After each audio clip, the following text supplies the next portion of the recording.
Hi guys, ആദ്യം തീറ്റ പിന്നെ പണി, അതാണല്ലോ നമ്മുടെ മുദ്രാവാക്യം. അതുകൊണ്ട് നമ്മൾ തിന്നിട്ട് തുടങ്ങാന്ന് വിചാരിച്ചു. അതുകൊണ്ട് ആദ്യം നിറയെ ഫുഡ് കഴിക്കട്ടെ കേട്ടോ, എന്നിട്ട് നമ്മുടെ പണികളിലോട്ട് വരാം. ഇന്ന് എനിക്ക് കുറേ പണികളുണ്ട് കേട്ടോ ഗൈസ്. അപ്പൊ നമുക്ക് ഓരോന്ന് ചെയ്യാം. ആദ്യം ഒന്ന് വയറ് നിറഞ്ഞോട്ടെ. ഈ അണ്ടി പോയ അണ്ണാനെ പോലെയുള്ള ഈ ഇരിപ്പ് കണ്ടിട്ട് നിങ്ങൾ പേടിക്കൊന്നും വേണ്ട കേട്ടോ. അത് ദോശ എന്നിട്ട് വിശപ്പ് മാറാത്തോണ്ടേ ഒരു പഴം കൂടി കുത്തിക്കയറ്റുന്നതാ. എന്തോ ആലോചിച്ചോണ്ട് ആ പഴം കൂടി അങ്ങോട്ട് കുത്തിക്കയറ്റിട്ടോ വായ പോലും അറിയാണ്ടാണ് ഞം തിങ്ങണത്. പിന്നെ ഒരു നേരം മാത്രം നമുക്ക് ഞണ്ണിയാ പോരാ, നമുക്ക് 4 നേരം സുഭിക്ഷമായി ഞണ്ണണല്ലോ. അതുകൊണ്ട് ഞാൻ ചോറിന് തീ കത്തിക്കാന്ന് വിചാരിച്ചോട്ടാ.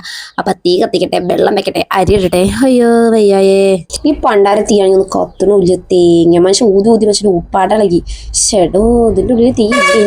അങ്ങനെ അരിയൊക്കെ കഷ്ടപ്പെട്ട് കഴുകി ചട്ടിയിലോട്ട് തട്ടിയിട്ടോ ഗൈസ്. അപ്പൊ നമുക്ക് ഇനി പുറംപണിയിലോട്ട് പോകാം. പുറത്തേക്ക് പോയപ്പോ ഞാൻ ഞെട്ടിപ്പോയിട്ട്, എന്റെ പൊന്നു അമ്മാതിരി വെയിൽ കേട്ടോ. എനിക്കാണെങ്കിൽ ഉണ്ടല്ലോ ഒരു ലോഡ് തിരുമ്പാനും ഉണ്ട്. ഞാനിപ്പോ എന്ത് ചെയ്യണമെന്ന് ഇങ്ങനെ ആലോചിച്ച് നിൽക്കണം കേട്ടോ. അങ്ങനെ ആലോചിച്ച് ഞാനൊരു വഴി കണ്ടെത്തി. പാത്രം കഴുകാൻ. അതാകുമ്പോ കുഴപ്പമില്ലല്ലോ, സുഖമായിട്ട് ഇരുന്ന് കഴുകാം. അപ്പൊ ആദ്യം അത് ചെയ്യാം. മുഖം അങ്ങനെ വീക്കി കെട്ടിയിരിക്കുന്ന പോലെ നിങ്ങൾക്ക് തോന്നുന്നുണ്ടോ? അത് വേറൊന്നല്ല കേട്ടോ, നിങ്ങളോടുള്ള ദേഷ്യം കൊണ്ടൊന്നല്ല. ഞാൻ ആലോചിക്കാണ് ഗൈസ്, ഞാൻ എങ്ങനെ തിരുമ്പുമെന്ന്. എന്റെ ചിന്ത ഊണിലും ഉറക്കത്തിലും അത് തന്നെയാണ്. അങ്ങനെ ഞാനൊരു പ്ലാൻ കണ്ടുപിടിച്ചു. ഞാനാരാ മോൾ. അങ്ങനെ ആ പ്ലാൻ നിറവേറ്റാനുള്ള പോക്കാളിത്. കണ്ടുള്ളൂ ഗൈസ് എന്റെ പ്ലാൻ. ഇങ്ങനെ വെയിലത്ത് നിൽക്കുമ്പോ എനിക്കെന്താ ബട്ടാണോ എന്ന് നിങ്ങൾ ചിന്തിക്കുന്നുണ്ടാവും. പക്ഷെ അതല്ല, നിങ്ങൾ കണ്ട് നോക്ക് ഗൈസ്. ഈ പെണ്ണിപ്പത് എന്തിനുള്ള പുറപ്പാടാന്നായിരിക്കും നിങ്ങൾ ചിന്തിക്കുന്നുണ്ടാവുക അല്ലേ? സാധിക്കാത്ത ഓരോ പാത്രം എടുത്ത് പോക്കണ്. നിങ്ങൾ കാണണോ? നിങ്ങൾ കണ്ട് എനിക്ക് സുഖമായിട്ട് തിരുമ്പാനുള്ള ഒരു അവസരമാണ് ഞാൻ ഒരുക്കുന്നത്. ഓ അയ്യോ, കിട്ടുന്നില്ലല്ലോ റബ്ബേ. പ്ലാനൊക്കെ പോയോ? ഇപ്പുറത്ത് കൂടെ വന്ന് നോക്കാം. ഈ പാത്രം അയ്യോ അയ്യോ അയ്യോ ഇവിടെ തന്നെ വെച്ചേക്കാം. പ്ലാൻ മാറ്റിയല്ലോ, പ്ലാൻ ബിയിലോട്ട് പോയാലോ. മെല്ലെ വരിക, അതാ നല്ലത്. അയ്യോ, ഞാനാകെ ക്ഷീണിച്ചു. ഇനി തിരുമ്പണില്ല. ഇനി കെട്ടിനെ കൊണ്ട് ചെയ്യിപ്പിക്കാന്ന് വിചാരിച്ച് നിൽക്കുമ്പോഴാണ് ഗൈസ് നമ്മുടെ ഈ ഹാങ് കിട്ടിയൊരു മങ്ങയുമായി വന്നത്. നല്ല പഴുത്ത മാങ്ങ മുറിച്ച് തിങ്ങാം. അങ്ങനെ ആ മാങ്ങനെ ഞങ്ങൾ കൊന്നു ഗൈസ്. പീസാക്കി ഞങ്ങൾ മൊന്നളം കൂട്ടി സാപ്പിട്ടു. വെറുതെ വിട്ടില്ല ഞങ്ങൾ. മാങ്ങാണ്ടിയെ ആ മാങ്ങാണ്ടി ആസ്വദിച്ച് തിങ്ങാൻ പോലും എന്റെ ചെറുക്കൻ എന്നെ സമ്മതിച്ചില്ല. അങ്ങനെ ആ അണ്ടിയും തട്ടിപ്പിടിങ്ങി എന്റെ ചെള്ളിക്കുട്ടി ഒരു മൂലയിൽ പോയി നിന്ന് സുഖമായി കടിച്ചു വലിക്കുകയാണ്, ഒരു ചിക്കൻ പീസ് പോലെ. അവിടെ നിന്ന് നേരെ ഞാൻ വന്നത് എന്റെ കഠിനമായ പരിശ്രമം നിറവേറ്റാൻ വേണ്ടിയാണ് ഗൈസ്. ആ വരവ് കണ്ട് കോഴി വരെ പേടിച്ചോടി ഗൈസ്. പാൻറിൽ അപ്പിടോ എന്തോ എനിക്ക് എനർജി കിട്ടി. മാങ്ങ കഴിച്ചപ്പോൾ എനിക്ക് ഫുൾ എനർജി കിട്ടി. ഞാൻ ആ കല്ല് പോയി ഗൈസ്. നോക്കൂ, ഇതാണ് എന്റെ പ്ലാൻ. എത്ര മനോഹരമായ പ്ലാൻ.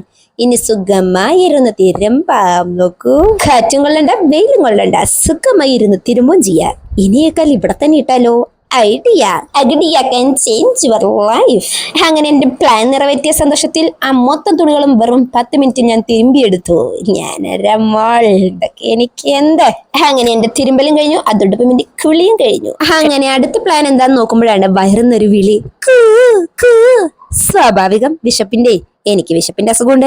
അതുകൊണ്ട് പോയി ഒരു പാത്രം ചോറ് ഞണ്ണാന്ന് കരുതി. തരില്ല, ഞാൻ ആർക്കും തരില്ല. അങ്ങനെ പറയണം എന്നൊക്കെ ഉണ്ട്. പക്ഷെ എന്റെ മക്കൾക്ക് കൊടുക്കാണ്ടിരിക്കാൻ പറ്റൂലല്ലോ. വെറുതെ വിടില്ല ഞാൻ. മീനിന്റെ മുള്ളു പോലും വെറുതെ വിടില്ല. അതൊക്കെ ഞാൻ കടിച്ചു മുറിച്ച് ചവച്ചരച്ചു. എന്റെ മക്കളെ, ഞാൻ എന്തോ സാഹസികത കാട്ടുന്ന പോലെയാണ് എന്നെ നോക്കുന്നത്. അങ്ങനെ ഞങ്ങളുടെ ചോറ് തെറ്റൊക്കെ കഴിഞ്ഞൊന്ന് മയങ്ങാമെന്ന് വിചാരിച്ച് കിടക്കുമ്പോഴാണ് ഒരു ഓർമ്മ വന്നത്. നാളെ ഞങ്ങളുടെ നേർച്ചയാണ് ഗൈസ്. പൊറ്റ നേർച്ചയോടനുബന്ധിച്ച് ഞാൻ വീട്ടിലൊരു സംഗതി ഒപ്പിക്കുന്നുണ്ട്. വേറൊന്നുമില്ല, മാങ്ങ അച്ചാർ. അപ്പൊ എന്റെ സ്പെഷ്യൽ മാങ്ങ അച്ചാർ ഞാൻ ഉണ്ടാക്കുകയാണ്. അച്ചാർ ഉണ്ടാക്കാനായിട്ട് ആദ്യമായിട്ട് നമ്മൾ മാങ്ങയെ നന്നായി കുളിപ്പിച്ചെടുക്കണം കേട്ടോ. എന്നിട്ട് നമ്മൾ കുഞ്ഞാന്ന് അരിഞ്ഞ് നല്ല അച്ചാർപ്പൊടി, മുളക് പൊടി, കായപ്പൊടി എന്നിവയൊക്കെ ഇട്ട് നന്നായിട്ട് തിരുമ്പി മസാജ് ചെയ്ത് അവിടെ വെച്ചേക്ക്. അങ്ങനെ ഒരു മൂലയ്ക്ക് വെച്ചാൽ മാത്രം പോരാട്ടോ, അത് അച്ചാറിടണം. ഇതാ ഞാൻ അച്ചാറിട്ട് കഴിഞ്ഞു. എന്റെ സ്പെഷ്യൽ മാങ്ങ അച്ചാർ. ഞാൻ അച്ചാറിട്ടത് പിറ്റേ ദിവസം രാവിലെയാണ് കേട്ടോ. ഞാൻ നന്നായിട്ട് അച്ചാർപ്പൊടി, കായപ്പൊടി, ഉപ്പ്, മുളക് പൊടി, സുർക്ക ഇതൊക്കെ ഇട്ടിട്ട് ഞാൻ സെറ്റാക്കി ഫ്രിഡ്ജിൽ വെച്ചു. പിറ്റേ ദിവസമാണ് ഞാൻ അച്ചാർ ഇടുന്നത്. അതുകൊണ്ട് തന്നെ അച്ചാർ നല്ല ടേസ്റ്റ് ഉണ്ടായിരുന്നു. ഏത് ഞാൻ ഉണ്ടാക്കിയതാണല്ലോ, അപ്പൊ ഞാൻ പുകഴ്ത്തണല്ലോ. അപ്പൊ ഇത്രയൊക്കെ ഉള്ളു ഇന്നത്തെ വീഡിയോ. ഇനിയും ഒരുപാട് പണികളുണ്ട്. ഇത് ഞാൻ ഒറ്റയ്ക്ക് ചെയ്യുന്ന എന്റെ മാത്രം പണികളാണ്.